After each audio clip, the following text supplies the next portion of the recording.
जय सद्गुरु महाराज की जय। जय श्री पूज्य श्री श्री अम्मावुक्कु जय। महत् विचलनम नृणाम गृहिणाम दीनचेतसाम निःश्रेयसाय भगवन् कल्पते नान्यता क्वचित्। பகவானே, மகத்துக்களுடைய வரவானது கிரஸ்தர்களும் கஷ்டப்படுகிறவர்களுமான மனிதர்களின் சேமத்திற்காகவே ஏற்படுகின்றதே ஒழிய மற்றொன்றுக்கும் அல்ல. உத்தமமான இந்த ஸ்லோகம் ஸ்ரீமத் பாகவதத்துல தசமஸ்கந்தத்துல 8வது அத்தியாயத்துல காண கிடைக்கிறது. நந்தகோபர் கர்க மகர்ஷியின் இடத்துல கூறும்படியான ஸ்லோகம் இது. லோகத்துல எல்லாருமே தன்னுடைய கிரகத்திற்கு ஆனந்தம் வரணும் அப்படின்னு ஆசைப்படுறோம், துக்கம் நாசமாகணும் அப்படின்னு ஆசைப்படுறோம். எத்தனையோ பந்துக்களும் நண்பர்களும் கிரகத்துக்கு வந்து வந்து கொண்டுதான் போய் கொண்டிருக்கின்றார்கள். ஆனா ஆனந்தம் விருத்தி ஆயிற்றா, துன்பம் நாசமாயிற்றா என்று பார்த்தோம்னா இல்லை என்பதுதான் பதிலா கிடைக்கிறது. ஆனா ஆச்சாரிய புருஷர்கள் வந்துட்டான்னா அங்க துக்கம் நாசமாயிடுறதாம்.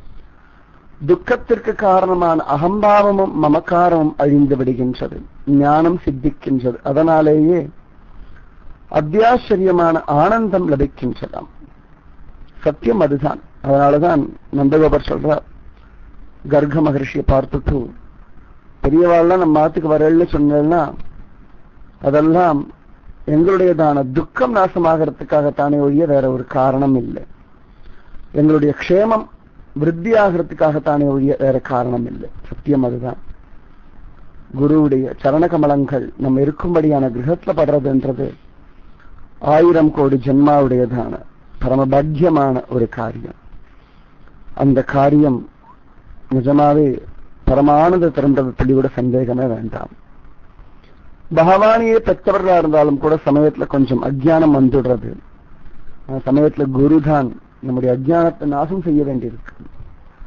தசரத சக்கரவர்த்தி உத்தமமான மகாராஜா தான். பகவான் ராமனையும் பிள்ளையாக பெற்றுட்டார். விஸ்வாமித்திரர் வந்தார், பகவானை யாக சம்ரக்ஷணத்துக்காக அழிச்சுண்டு போறேன்னு சொல்லிட்டார். தசரதன், முடியாது, என் பிள்ளை ரொம்ப சின்னவன், அவனுக்கு சண்டை போட தெரியாது, பக்குவம் இல்லை, வேண்டும்னா நான் வரேன் அப்படின்னு சொல்லி விதவிதமான காரணங்கள் சொல்லி மறுப்பு தெரிவிக்கிறான். அந்த சமயத்துல விஸ்வாமித்ர மகரிஷி சொல்றார், அகம் வேத்மி மகாத்மானம் ராமம் சத்யபராக்கிரமம் வசிஷ்டோபி மகா தேஜா ஏச்சேனே தபசி ஸ்திதஹ அப்படின்னு சொல்றார். அப்பா, இந்த ராமன் சத்தியமானவன், பராக்கிரமசாலியானவன், அகிலாண்ட கோடி பிரம்மாண்ட நாயகன், இவன் பெரியவன், எனக்கு தெரியும், நான் அறிந்தவன். அதே போல் வசிஷ்டர் போன்ற மகாத்மாக்களுக்கு தெரியும், அதே மாதிரி தபசு நிலைக்கிறவர்கள் எல்லாருக்கும் தெரியும்னு சொன்னார். அப்பொழுதும் கூட இந்த தசரத சக்கரவர்த்தி ரொம்ப மயங்கி போய் குழம்பி கடந்தாராம். ராமன் அனுப்புவதற்கு மனம் இல்லையாம். எல்லோருக்குமே உத்தமமான குருவினிடத்துல குழந்தைகளை ஒப்படைப்பதற்கு மனம் இல்லைன்றதுதான் சத்தியமா இருக்கு. அந்த சமயத்துல விஸ்வாமித்திரருக்கு கோபம் வந்துட்டு, சரி நீரே வாழ்ந்து போவோம் அப்படின்னு சொல்லி கிளம்புறாராம்.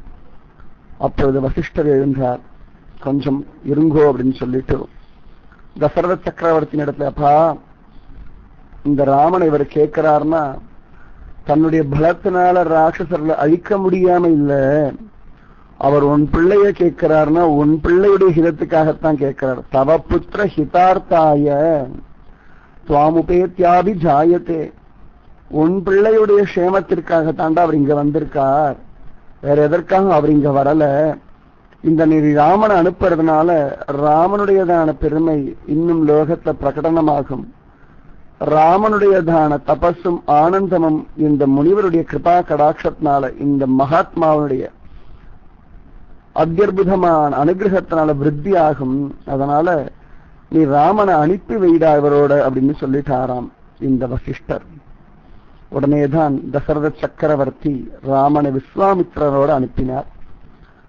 விஸ்வாமித்திரர் வந்து அழைச்சிண்டு போன காரணத்தினாலேயே ராமனுடையதான திருவடி தூளி அகலிகைக்கு உத்தமகதியை கொடுத்தது நிரூபணமாயிற்று. ராமனுடைய தோல் வலிமை மாரீசன் போன்ற அரக்கர்களை அடிச்சதனாலேயே நிரூபணமாயிற்று. சிவதனுச ராமன் பங்கம் பண்ணி மிதிலாபுரியில சீதா விராட்டிய கல்யாணமும் பண்ணின்றான். இத்தனைக்கும் காரணம் ஒரு விஸ்வாமித்ர மகர்ஷியுடைய தான வருகை அயோத்தியா நகரத்துல நடைபெற்றதுனாலதான்.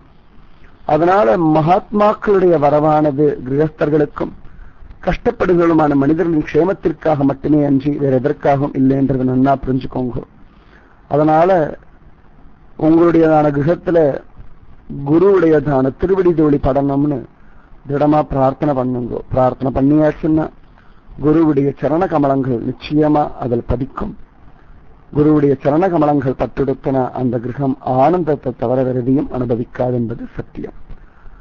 ராதே கிருஷ்ணா, ராதே கிருஷ்ணா. ஜெய் சத்குரு மகாராஜ் கி ஜெய். ஜெய் ஸ்ரீ பூஜ்ய ஸ்ரீ ஸ்ரீ அம்மாவுக்கு ஜெய். ராதே கிருஷ்ணா, ராதே கிருஷ்ணா, ராதே கிருஷ்ணா.